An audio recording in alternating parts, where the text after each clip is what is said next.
Bila baca review keyboard jenama Zifriend AG68, terlalu banyak error. Saya cuba beli yang model AG68 di Shopper dengan harga RM70. Setelah hampir 2 bulan digunakan, alhamdulillah masih berfungsi dengan baik.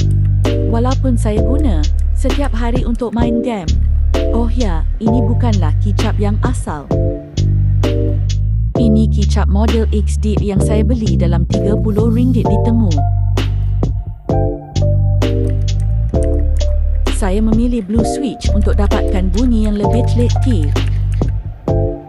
Rumusannya, keyboard AG68 ini berbaloi dibeli dengan harga RM70. Tapi melalui pengalaman saya, keyboard jenama Aula lebih kemas finishingnya berbanding jenama Zifriend ini. Saya pernah beli Aula F3261 sebelum ini.